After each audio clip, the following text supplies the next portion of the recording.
Ini menu makan bergizi gratis di sebuah sekolah di Kupang, NTT.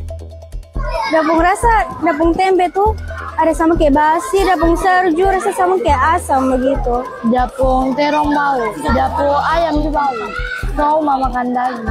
Makan seperti kayak rasa hambar terus sama basi. Rasa semuanya basi setiap hari itu. Kejadian menu MBG yang terasa basi ini bukan hanya sehari, tapi terjadi selama seminggu terakhir di SD tersebut, kata pihak sekolah. Sebagian besar makanan harus dibuang karena basi. Ada yang habis dan ada yang tidak habis, dan ada yang tidak sentuh sama sekali. Sejumlah orang tua di SD itu melaporkan anaknya sakit perut setelah menyantap MBG. Bahkan, anak-anak trauma melihat makanan yang disajikan setiap hari. Di Waingapu, Sumba Timur, belasan anak diduga keracunan dan sempat mendapatkan penanganan medis pada 17 Februari lalu. Pihak sekolah bilang begini. Karena mereka pusing, mual, sama rasa sakit perut yang katanya kayak menikam di perut itu, sehingga dokter memang sampai melakukan tindakan karena sakit kepalanya terlalu berlebihan. Ya menurut dokter, ya dokter membantu dengan oksigen.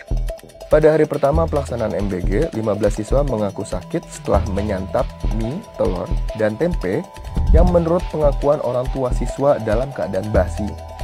Kalau misalnya anak-anak kami berangkat dengan sehat, karena program pemerintah mereka makan di sekolah, tiba-tiba mereka pulang sakit. Ya hati orang tua manalah yang tidak sakit kalau seperti itu, pasti kecewa juga. Penyedia jasa MBG mengaku makanan yang disajikan sudah melalui konsultasi dengan ahli gizi.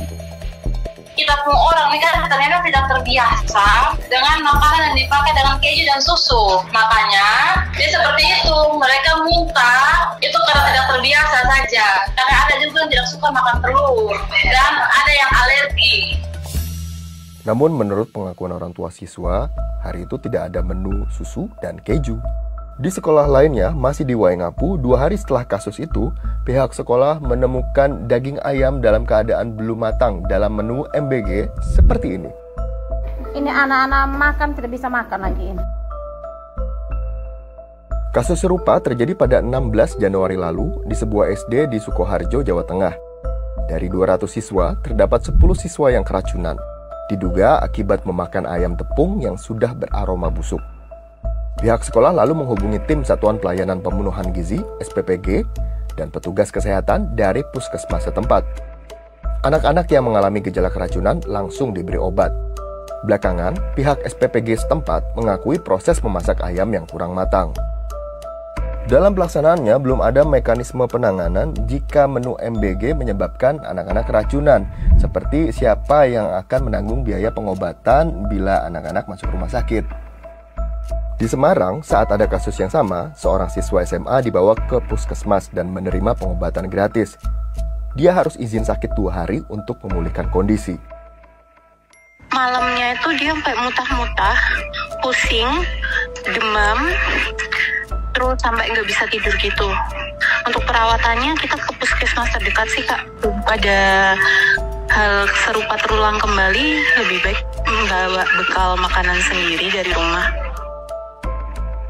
Namun, orang tua siswa di Waingapu bilang harus merogoh kocek sendiri untuk pengobatan anaknya.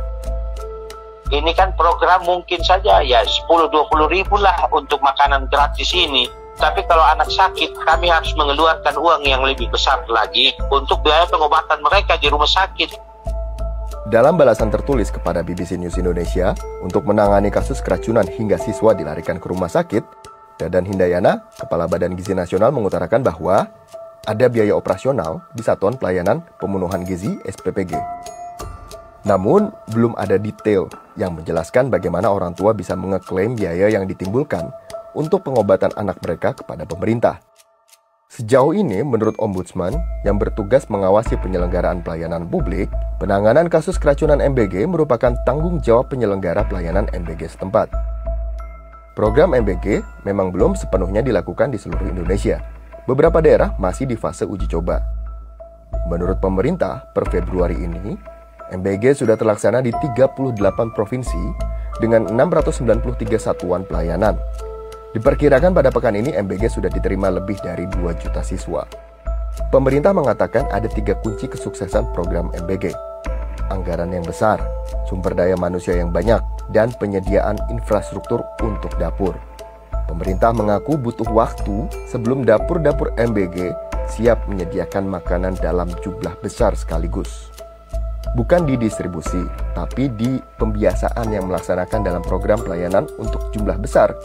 Butuh waktu sampai 3 bulan sampai terbiasa memasak untuk jumlah besar, baik dalam kematangan maupun rasa. Program pemerintah pusat ini baik untuk kesehatan bagi anak. Tetapi kalau kejadian macam begini, ini bukan bergizi lagi ini. Sehingga sebagai orang tua tentu kami khawatir. Berita-berita lain tentang makan bergizi gratis dapat Anda baca di laman BBC News Indonesia.